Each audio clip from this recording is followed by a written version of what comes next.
Senator Carroll. Here. Senator Neal. Present. Senator Nunn. Here. Senator Reed. Here. Senator Thomas. Senator Wheeler. Representative Blanton. Representative Burke. Here. Representative Camuel. Here. Representative Lockett. Present. Representative Riley. Here. Representative Smith. Here. Representative Williams. Vice Chair Howell. Co-Chair Elkins. Present. Co-Chair Sharp. And I'm present. All righty. We need to do approval of minutes from last month. We got a motion, and we have a second. Motion carries. Are all in favor? Aye. Motion carries. All right. Next up we have is the state police update on their serve system. And Mr. Marshall, it's great to see you back here, It's good to be back, sir. but we'll see how this goes. Yes, sir. This has been a hot button issue for this committee for a long time, and I'm hoping we can get down to some answers here. It's an important topic. The floor is yours, sir. Hold on, before you do, and can you introduce yourself and your seatmate there? So, David Barker, I'm the State Police Communications Branch Manager. I think everybody knows Brandon Marshall. We brought him back as a consultant for the Awesome. Q's project. Okay. If you two would please, do you so solemnly swear or affirm everything that you're going to say here today is the truth, so help you God? Yes, sir. Thank you. Floor is yours. I'm excited to be back to give you all this update. I know Representative Sharp said this is a hot button topic and has been in front of this committee for some time.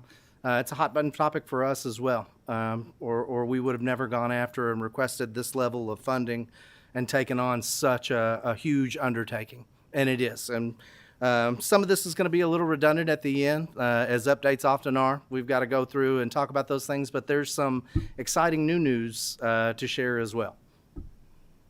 So phase one here, I think the big thing here that since the last time we met, Mayfield PD, Fire and EMS is on the system fully operational, and so is Graves County Sheriff.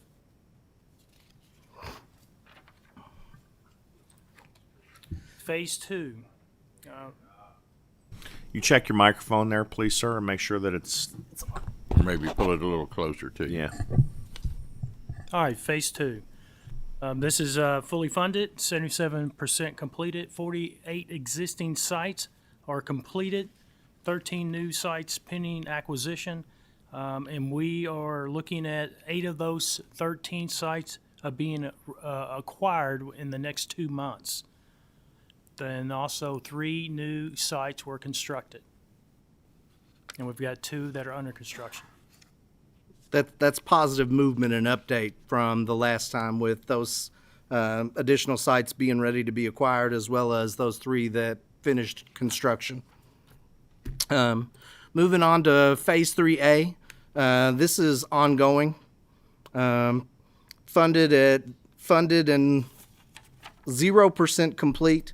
A great deal of this equipment has been purchased as well as delivered. It is in warehouse, and I think we received some questions about that after the fact. This is expected and projected to be complete at all of those greenfield or at all of the existing sites by the end of 2026. So that's the end of this calendar year. All of that existing work will be done. And when we're talking about those existing sites, both on this slide as well as moving backward, those are those green dots that you see. And later we're going to show you what those green dots look like and how they impact those local agencies, as David was referring to earlier being Graves County Sheriff's Department, McCracken, and other entities that may operate near those green dots on those maps. That equipment in the warehouse, yes, there is some equipment sitting there. We received a question about that, but it will be installed by the end of the calendar year for the existing sites. Those greenfield sites, we have to wait until we acquire that property and build those sites, and then it will be installed. But you need to purchase that equipment at the same time to make sure that it's compatible, the same version, and talks together and operates as a single system. So I know there was some concern in the committee about equipment sitting and waiting. but it needs to be purchased to be the same version at that same time, right? There was another question that we received about existing sites as far as what those old sites were. Why are we installing equipment at old sites? Well, they are older existing sites. The majority of our existing sites were constructed in 1978. I do have some personal issue with calling something constructed in 1978 old. I also originated from the year of our good Lord, 1978, and I've got a little good left in me, I can assure you, these sites even more so. So when we talk about doing existing sites, what we could elaborate more on is that we're completely refurbishing these sites. So major construction has went on at all of those green dots to add a brand new building to house all this equipment. Going through those towers and checking every nut, every bolt, and making sure that they are structurally sound. Engineering studies being performed on those structures to ensure that they're going to service us well into the future, just like the additional sites that we're going to add. So why are we installing equipment at these older sites? Honestly, to be good stewards of the Commonwealth's money and to ensure that these assets are fully utilized rather than trying to build a $2 million replacement site someplace else, right? Those sites have proven that they're in good standing, I think several times recently. Tornadoes in western Kentucky, flooding in eastern Kentucky. We don't lose sites. We've talked about that before. The way we build sites and the way we maintain sites is at a different standard, level, and class according to the FCC's ASR registration, right? We don't build things cellular industry standard. We build things to public safety standard and grade. And it's different. They're considered Class 2 structures, and that's why our structures last. All right, so the router upgrade, this is the infrastructure existing sites, 129 of those are been completed. That's the big takeaway here. We've got 3 new sites that were constructed, and those will be completed in the next 30 days.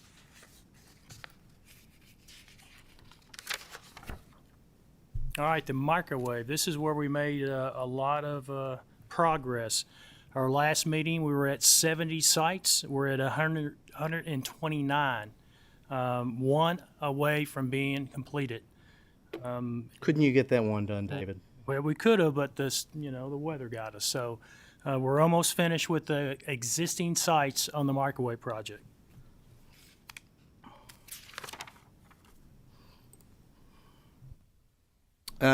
What is requested today that remains to complete this project, the closeout phase?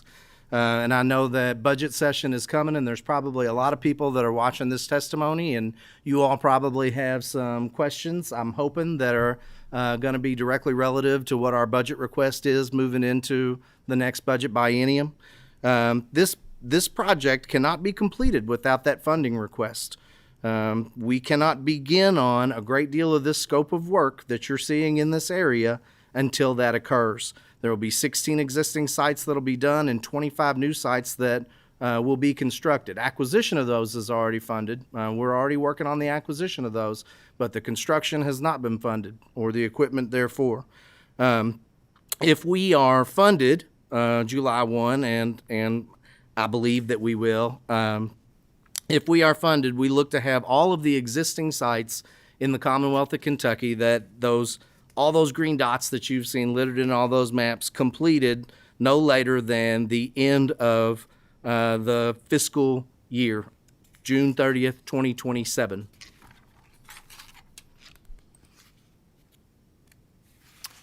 All right, so this is our coverage and our also post operations. So from our last meeting, we were, as you know, post 1 and 2 were fully operational. Now post 16 is fully operational with state police troopers on the system. Post 3 will be fully operational by spring of 2026. Some note here, excuse me, also that Simpson County, which is in post 3, will be on the system and operational at that time. One thing to look at, we were talking about posts, bringing these posts on one at a time and no one else. State police was going to be first. Now we're re-looking at that. So now, everywhere you see a green dot, we can turn that on and actually have the county or cities that are within that area, if it covers for them, then we'll bring them on the system. The goal there is to illustrate to you all that all the way over to I-75, by the end of this calendar year, you will be able to see locals taking advantage of the coverage that this system provides. And if we're funded for the remaining portion, all of those green dots that were on there, you will get to see locals taking advantage of that coverage and this system by the end of fiscal year that ends June 30th, 2027. So immediate return on investment, or ROI. So here's a status update on the users that are on the system. We talked about post 1 and 2 and 16 fully operational, state police on the system, Graves County Sheriff, Mayfield Police Department, Fire, and EMS. Next that's in the queue is Simpson County will be coming on the system. Also to note that the feedback that we're getting from Mayfield and Graves County is the system is working tremendously. The coverage is absolutely wonderful. So we're going to, it feels good that what we're doing is supporting them in the field.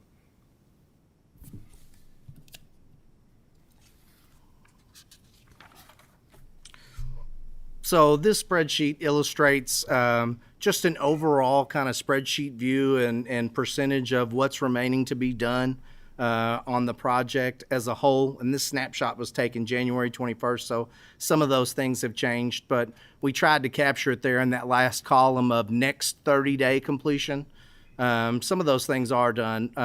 Routers, that's done now, 100% completion as it shows there. Radio dispatch positions, 100% completed. That's done today. The mobile and portable rollout completed. Those are in the hands and in the cars of all troopers today. This microwave replacement, I don't know exactly what the statistic would be, but it's 99 point something. David still has to find a way to get that one site done as soon as the weather breaks, and by the next time that will actually be 100% true. But we're not being dishonest there. We say in the next 30 days, that's going to be 100% complete. Those other things are in different levels of completion. And a lot of those things, when you look at those DC power plants and the radio system installation, and you only see that 63%, keep in mind that's because we haven't built those sites that equipment needs to be installed at yet, right? If we had a site, we could install that equipment, but we don't have those sites yet. We're working on acquiring that property and building those sites. This is a snapshot of overall what we've done so far budget-wise. Just it's the sheet that we use as a one-shot summary, as a one window pane into what we've done with all of this money. One of the questions that we received during the last break was, could we provide a list of all of the equipment that we've purchased, as well as where that equipment is? And absolutely we can provide that. And our accounting books are always wide open. All of the equipment that we've purchased has been entered into our inventory system and is watched and managed, and those are fixed assets that go to these tower sites and are put in. But we can account for every penny. There is not a penny in this project that we cannot account for through our accounting documents, and we're 100% transparent and wide open to open our books as we have been and will continue to be. The one thing that I will note here, just because it's that time of year and I'm going to be coming with my hand out, I'm here right now. That closeout phase of $107 million remaining to be completed, right? That's what it's going to require to finish this project. Next few slides to give you a status update on the site acquisitions. This is phase 1. As you know, this is they've been acquired and the constructions are complete. Phase 2, if you look at that groups 1 through 4, so looking at that is, again, what I was talking about before. Those 8 sites, we're very close of acquiring that land. In the next 2 months, we should have that completed. And then if you jump down to the completed, little mistake there. It says under construction. Actually, they're done. Barron River, Dale Hollow, and Pine Ridge have been completed. And if we jump to Phase 3A, so these groups 6 through 8C, all of those groups are with the contractor. The sites were selected by KSP, and that depended on the actual link back into the system, and also the coverage gaps, how that site was going to cover. When I'm talking about coverage, I'm talking about radio coverage to fill the gaps. So those sites were selected and sent to the contractor. The contractor took that information, gathered the information of the site, and then also selected 2 additional sites. So 3 sites for every one of those sites come back to us. And we're in the process right now of looking at those sites and seeing which ones will actually want to work with us, and then which ones will actually connect and fill the coverage gaps that we need.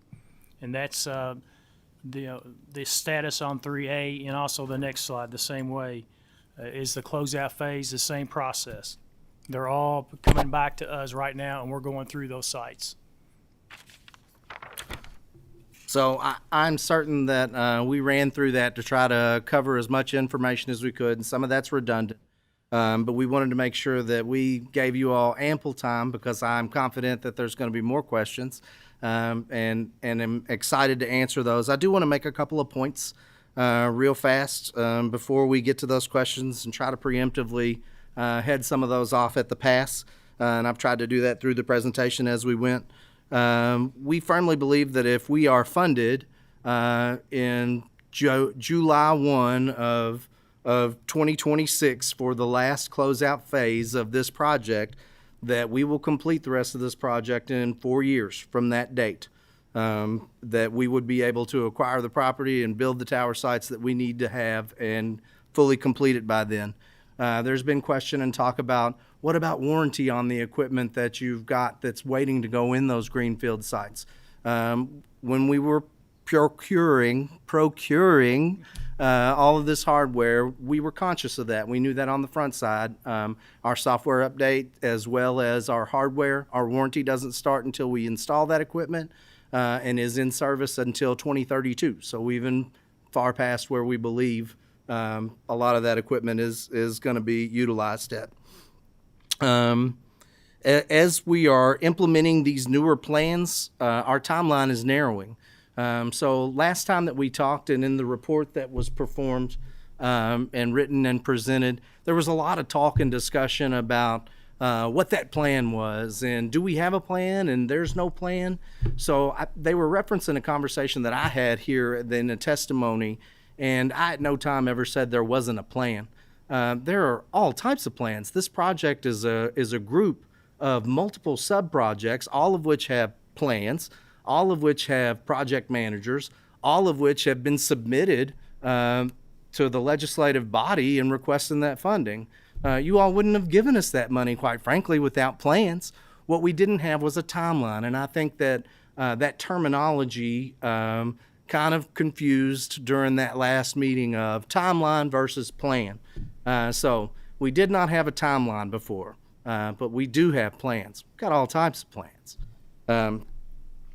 Inventory, we've covered that question.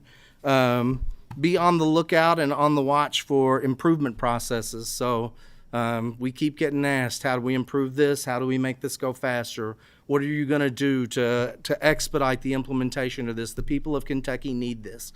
We agree. We couldn't agree more. That's why we wanted this project. That's why we started it. We're incredibly passionate about bringing this level of service to all first responders in the Commonwealth of Kentucky. The same great communication service that the Kentucky State Police has had for, well, at least since the 70s, since before my time and tenure.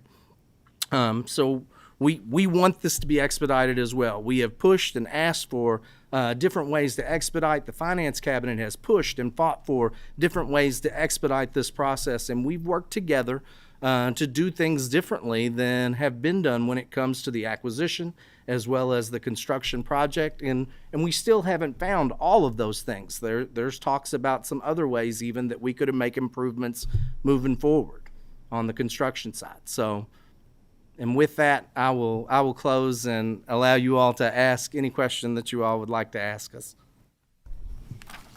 Okay, gentlemen, thank you very much. As far as the plan, I'd like to see a master plan with a timeline as soon as you can get one to us. Yes, sir. Because I still have not seen one of those going forward. The other question I got here is these green sites. How many green sites are left to be built? I'll have to go back in the slideshow, Representative Now, Sharp. when we're talking about green, I want to make sure we're talking about the same thing. We're talking about sites you got to build from scratch. Yes, sir. Sites that we have to build from scratch. Sites remaining. Sites remaining are 56, sir. 56. Yes, sir. And where are they primarily located? If we will go back to these maps, I will reference those as the yellow dots, not just on this map, but also here, the yellow dots. Not in that one. Here and here.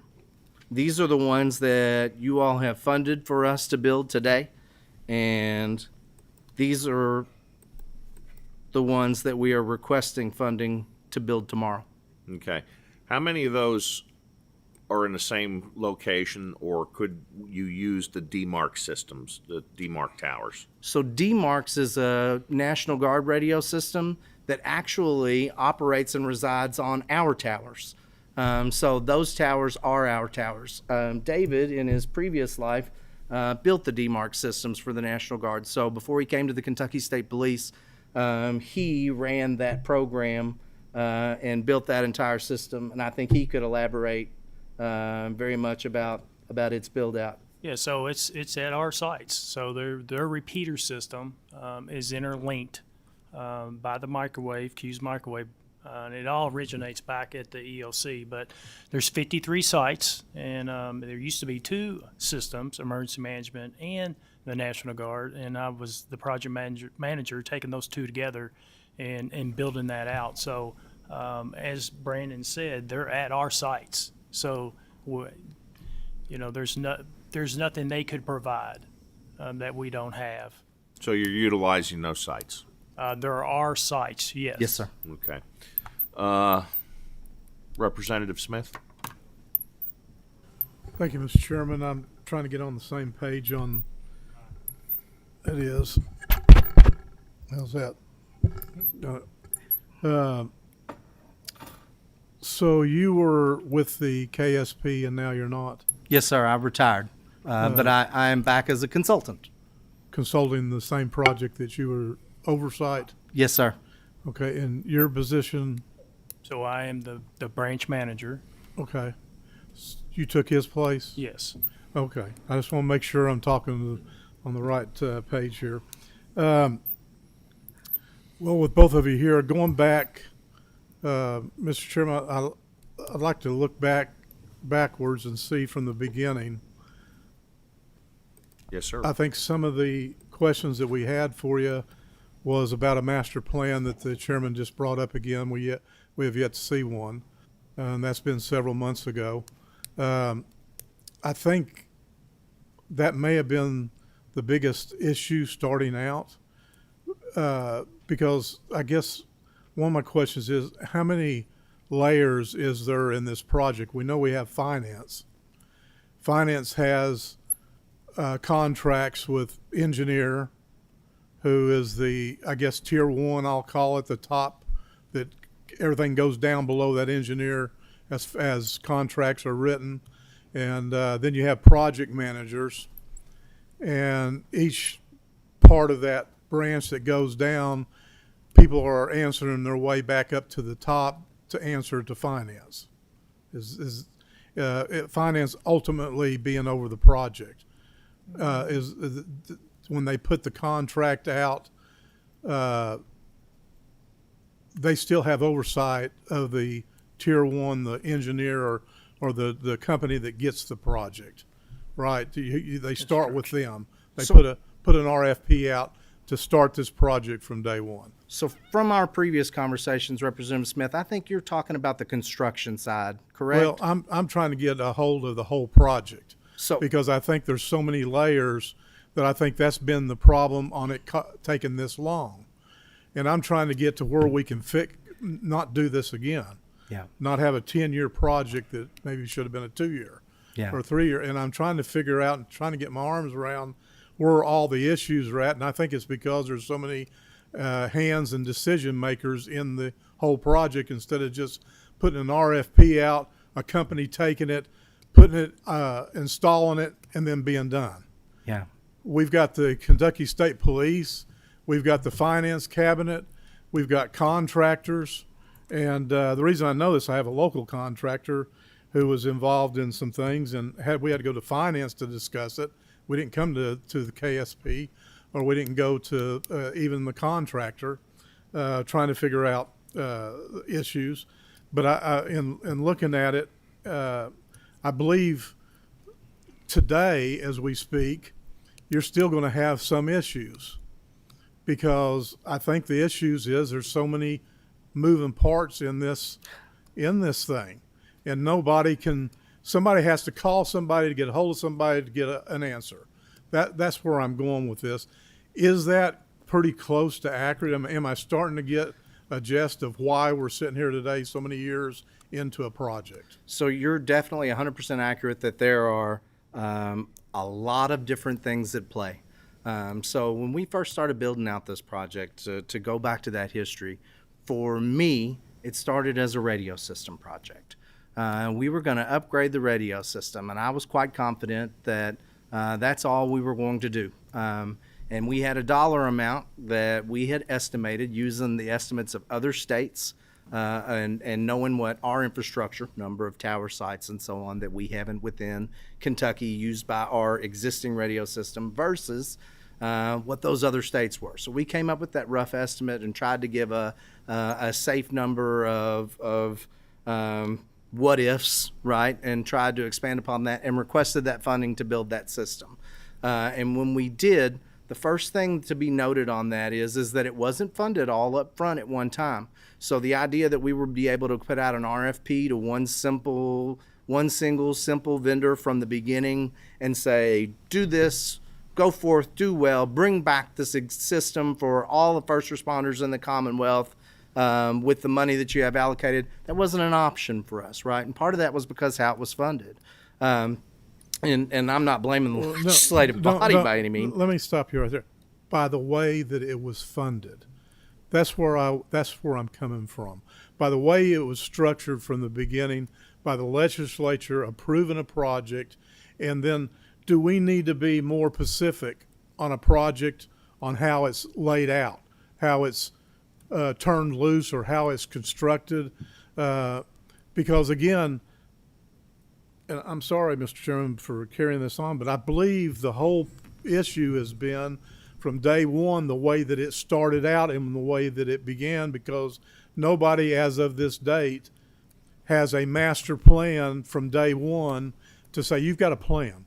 But I'm saying from day one with timelines to say this, and this happens. And I think it's because of the layers that are involved on how it's released and how it's been done. I can't imagine a finance cabinet being good at contracting. I can't imagine that. That's like asking my CPA to do a job. I mean, they're responsible for the funding. So I guess my point is, Mr. Chairman, is I believe when we go forward on these projects, we need to find a better way of streamlining on the finance cabinet releasing the RFPs for funding to hire a contractor, and then the contractor be responsible, bonded, whatever, being responsible for the project until it's completed. And the only thing finance would do is release the funds upon the contract, how the contract reads. Does that make any sense at all? It does. And let me take some accountability here also, Representative Smith, while we're talking. Me, personally, decisions that were in my purview. If I had have gotten all of that funding in one lump sum from the beginning to complete the entire project, I probably still wouldn't have bid it out to one individual contractor, because I wouldn't have wanted to create a monopoly. And my, you can call it being naive, you can call it being fresh or green or whatever, but I truly believed that by doing a lot of this work ourselves internally and not relying upon one single vendor to build this entire system for us, that we could watch every dollar and do the best with it and But do better. That still doesn't take away the fact that you needed a master plan from day one with timelines that's approved. And then you stay on your plan Yeah. and stay on the only time you make adjustments when you ask for it to be adjusted. Yeah. So that's my only point. You're right. on And our that. scope of work changed also. There were things that we learned about the existing infrastructure in the system that weren't part of this project. So the routers, the microwave, none of that was part of the initial project. That was all found out as we were implementing the system, that microwave network, in order to add on to that, they sunset that product line. We were going to have to purchase new equipment. Representative Smith, Yeah, has your question been answered? Yeah, thank you, Mr. Chairman. Okay. Sorry, sir. That's all right. Next is Senator Nunn. Thank you. Thank you, Mr. Chairman. Representative Smith asked my question and did it much better than I probably would have. Skip me. Okay. Representative Blanton. Thank you, Mr. Chairman. Brandon, thank you and David for being here today. Looking back from the beginning of this in 18, still see phase 2, phase 3 partially completed. Still see 81 million of the total 216 million allocation. You're saying 4 years for total completion of the project, correct? Yes, sir. Which personally is still farther out than I would like for it to be. I was hoping you all were going to say by no later than the end of 26 or 27 maybe. I'd like to underpromise and overdeliver, sir. I understand. So my thoughts are this, because there are some concerns, and I don't think so much concerns with KSP, but other entities involved in the situation about the expenditures. Since we're talking 4 years and our budget is 2 years, would your request be easier met, perhaps, rather than asking for 107 millions and saying it's going to be 4 years out, that you come up with a number for the next 2 years you're going to be able to spend and move forward, and then the next budget come back for the final. I'm just thinking outside the box of making it an easier ask, considering all the things that's already went in to this thing and all the complications that's been involved, that could possibly be of help to you in your ask. You're asking for money up front that you're saying is going to be 4 years, but the pattern has not proven that it would be done. Does that make sense? It does, and it's a great question, and I'm glad you brought it up, because it's something that we want to be really clear about on the front side. If I don't have the money to begin scopes of work, I can't begin that scope of work. So if we start a lot of these things on July 1, if we're funded 100% in July 1 and start all of those things July 1, I can say with good certainty that we will be finished within 4 years. If I don't get half of that funding up until 2028, I won't be able to begin that work until 2028 on whatever that remaining. I would have to reduce my scope, and some of those things would have to be laid aside until 2028, until that biennium. So there's been questions numerous times about, goodness gracious, you all have a whole lot of money there sitting in that account. What are you doing with that money? That money has to be allocated so those scopes of work can begin. I can't go out and hire a contractor to go out and buy property if I don't have the money in the account to pay for that property once he's done that scope of work. I can't go out and obtain a construction company that would build a tower site for me and do that construction work if I don't have the money in the bank that we can write him a check when that's done. So if it was funded within the next 2 bienniums as opposed to just this biennium, know that would add another delay in how long it would take to complete the project. We need to encumber that money and allocate it so that we can complete that entire scope of work. Thank you, Mr. Chairman. Yes, sir. Senator Elkins. Thank you, Mr. Chairman. I actually have a series of questions, so when I get to the point where you want to move along, just cut me short. We'll be fine with that. But if you would grant me a little leeway, I would appreciate it. You have it. Thank you guys for being here today. I appreciate it. And I don't want this to come off like an examination or a cross-examination, but as you've talked, and of course I came in with a couple of questions. You've answered a few of them, and you've actually created a couple as well. So I don't know. We may not be at a change yet in the number. Are there any Department of Military Affairs sites existing today that would be beneficial to us that we can look at? So, as I talked before, mentioned about DMA, right? So, Department of Military Affairs, those sites, DMARCs, are on the Q's towers. So, if we look at the map where we show existing sites, those are our sites. DMA is on our sites. So, there's nothing that they can offer. So we're utilizing them 100%. Thank you for that. Next question. Are there temporary sites that we could hang our equipment on today that we could use while we're building out these new sites, and then take our equipment off of that and put it on to the new site once it's complete, so we get a more complete system quickly rather than in 4 years from now? I wish that was the case. We've explored the idea of using, and are still exploring the idea of using existing tower sites that don't belong to the Commonwealth of Kentucky, that happen to be in those areas that we need sites. So when we select those yellow dots and where those yellow dots are, it has to do with the propagation of the radio system coverage, which is best illustrated in this slide. So if we've got a yellow dot, it's because that is the highest point within the center of the void in the projected radio system coverage that we've got. And if there were existing sites there, we're exploring that option. We've explored transportation property, National Guard property, DMA property. We've explored that as well. So not every National Guard or DMA property has a tower on it.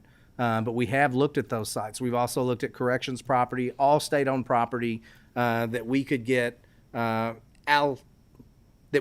eyes on, that we could recognize through the state's GIS and say, where all does the Commonwealth of Kentucky own property? And we looked at all those things and said, where do those cross-reference into where my yellow dot is? Is there any place where those two intersect? And when we have, we've exploited those opportunities, such as if you'll look on this slide, you'll see several transportation sites listed. There's a transportation site in Webster County. Wendell H. Ford in Muhlenberg County is a National Guard property and tower. Pine Ridge, not Owsley County, this transportation site. Barren River and Dale Hollow were both state parks. So we are doing just that, Senator. We are looking for state-owned property that is accessible and easier, and that should be quicker to build a tower on, and cheaper total cost of ownership over the long term. Follow up, Mr. Chair, or actually another question, if you would. Sure.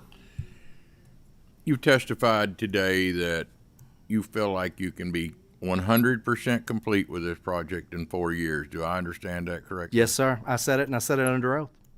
What's changed? Why do you think now 4 years when it's taken this long to get to where we're at today? What has changed to make you think 4 years is a reasonable goal with reasonable expectations, I guess? So in the beginning, we had some struggles on how long it was taking us to complete certain things. And we'd worked with other entities within state government to try to find ways to overcome those. And some of those things were property acquisition and site construction. And the Finance Cabinet, Real Properties, as well as Division of Engineering and Construction Authority, has been helping us explore those options and do different things. One of the reasons that we can provide a timeline today is because now we've seen what that timetable looks like on the policy changes and the different procedures that we're utilizing now. So the process that we're utilizing now with a contractor to acquire property for us is different from the Commonwealth of Kentucky acquiring property on his own that it was before. And that change was implemented because we talked about where can we expedite, where could we speed these things up, where could we get better and faster. And construction, we're still doing that. So there's potential to see more change to help expedite that after the fact. And when I told Representative Blanton earlier, our goal is to underpromise and overdeliver. If I'm telling you 4 years, it's because I feel real confident that we can overcome and weather any storm and finish in 4 years.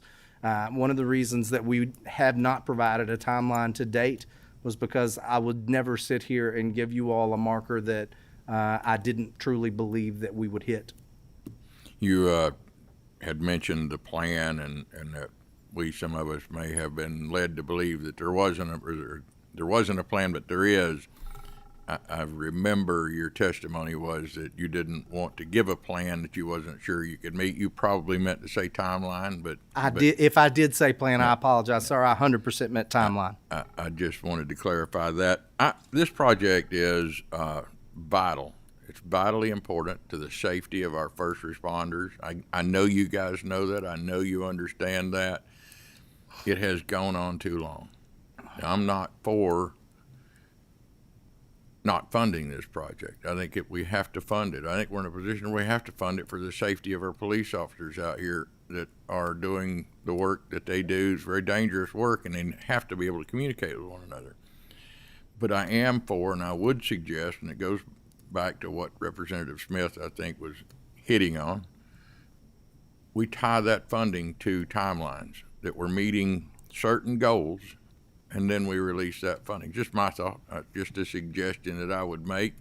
I would like to see a timeline with goals set out for what you're going to do in year 1, year 2, year 3, and then year 4 we're going to be done. I would love to see that.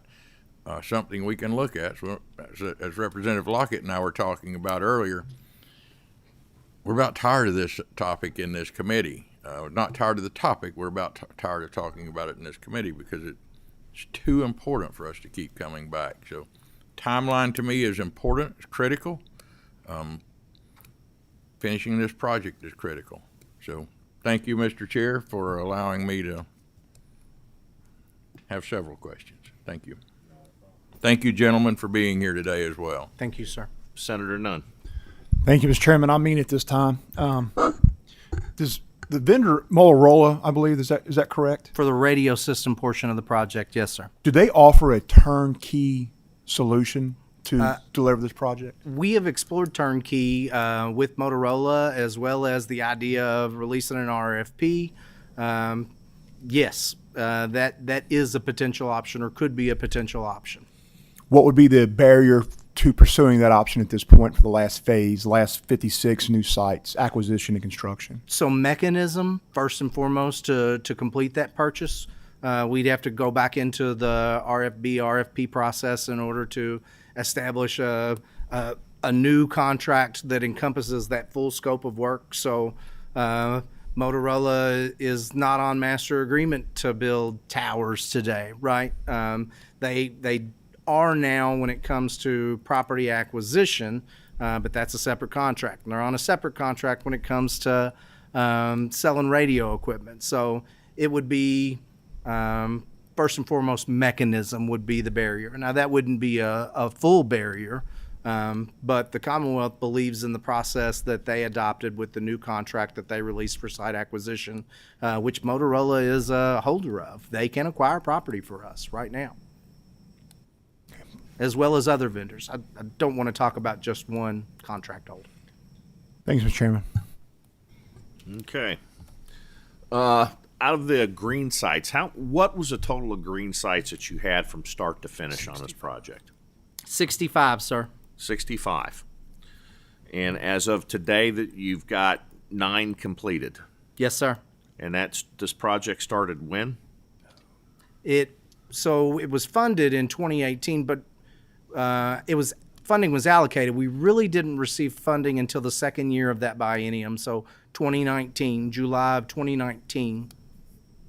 Okay, so we're averaging just over a tower a year. If you look at it that way, sir. Can't argue with that math. They're not successive. They're meant to be done as a group, right? So moving forward, you're going to see multiple towers being constructed at the same time, like we just finished the 3 that we're working on. but I can understand why those numbers would concern you. Well, I would be hesitant for any additional funding until we see a master plan with timelines. You know, we have been playing Russian roulette with our first responders, and the last thing I want is something to happen and then the finger get pointed at the General Assembly saying we didn't do what we're supposed to do. Yes, sir. And this bothers me immensely. For the last 2 years, I've been like a dog with a bone on this thing. And, you know, I'm with Senator Elkins here. We need to fund this, but we also need to make sure what we're doing, we can see the end of the line. We can make sure that it's going to get done. It's going to get done timely. Now, as far as equipment, how much equipment is being warehoused right now, and when was it purchased? So there is equipment for phase 2, and that we should be able to tell you that right here. It looks like Should be about 17, but how many of those are completed now? so it's 14. 14. So there's 14 racks of equipment remaining for phase 2. That would be the oldest. When you look at phase 3, there's quite a bit more. All of those blue dots, those are racks of equipment that haven't been installed yet, but those will be completed by the end of the calendar year. Those are the existing sites. I need you to define what a rack is. You say racks of equipment. What is that? So not only would I like to try to vocalize that to you today, at our next update, I would love to bring pictures of what that shelter looks like, what that site looks like, as well as the racks of equipment that are associated with the routers that we're talking about, and the microwave equipment that we're talking about, and the radios that we're talking about, and show you all. So a rack would be a 22-inch wide freestanding bolt to the until you bolt it to the floor. That's just a housing that you mount electronics equipment in. That would be a rack. So when we're buying these equipment for these sites, we refer to it as the racks because it's not just one item. That's a great example of a rack. Now that's a fully enclosed equipment rack, whereas some of ours are open as opposed to. What I want to know is what goes in that rack. So on the radio side of the house, you would have routers and switches. You would have the actual radios themselves, the transmitters and receivers, as well as the antenna combining and receive multi-coupling equipment that goes in there, the power supplies. That would make up the majority of your radio rack. On your microwave equipment, it would be... Okay. I'll look forward to the next update on that. I look forward to bringing it. One question I do have is, you know, how does the speeding up of these towers that are being built, you know, these 56 that still need to be built, and, you know, you've built 9. So what has sped that up? Changes in process. So where's those changes of process lie? We've changed processes by the release of RFP on the mechanism that we're using to do site acquisition. And we're getting ready to do something similar on the construction side of the house too. Is this something that you have done, or is this something that's come through finance? It's been collectively. Finance carries the water on that and does all the heavy lifting. They do all the work. And once it's done, I'll get to take all the credit for it. So basically then, for the 9 towers, the holdup has been at finance. It's been in the way at which that we performed several of these processes and how it wasn't conducive to what the Commonwealth's existing standards were. So when the Commonwealth normally acquires property, they're looking at acquiring property to build a building on or build a bridge on or build a road through, things of that nature, not for the lack of a better term, a postage stamp square of property on a mountaintop. All right, Representative Lockett. Thank you, Mr. Chairman. I just have a quick question. Looking down the road, say this does get complete in 4 years, and maybe somewhere out in western Kentucky sometime we have a tornado that comes through and takes out some of these tower sites.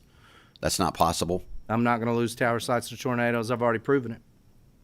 So a tornado cannot take out a tower site. So a tornado can take down a tower site. However, the difference at which we build our towers are hurricane proof and tornado proof, up to the measurable tornadoes that, what I would be concerned with, and these are the things that keep me up at night, Representative Lockett, would be a New Madrid event. If the earth opened up and my tower fell down, at that point, yes, sir, I can lose towers. But history will show you, since these towers, our existing towers, were constructed in 1978, we don't lose them to natural disasters because of the way we built them. So, one follow-up. Thank you, Mr. Chairman. So, even in the course of, say that something did happen to one, and it was 4 or 5 years down the road, and maybe would at that point in time, the equipment, the new equipment that you had to purchase to replace that tower, would that then make some of the older equipment around it outdated, and then you have to start replacing other towers as well? Representative Lockett, you are probably 100% right on buying that equipment in batches as to ensure that they're on the same platform. So one of the things that we've done today is we've tried to ensure that we are under what's called software update agreement. So as far as compatibility of software on all of our equipment until 2032. At that point, different softwares are going to come after that, and different hardware models are going to be released after the fact. And I've been, every opportunity that you all have given me to say this, I've said this out loud. We don't want to completely replace this radio system 10 years from now or 20 years from now, like we did with the system that we're replacing now. 20 years, completely replace it. We're completely replacing it because we didn't adopt a different model, and that is, these things are so expensive. Why don't we upgrade these as we go along?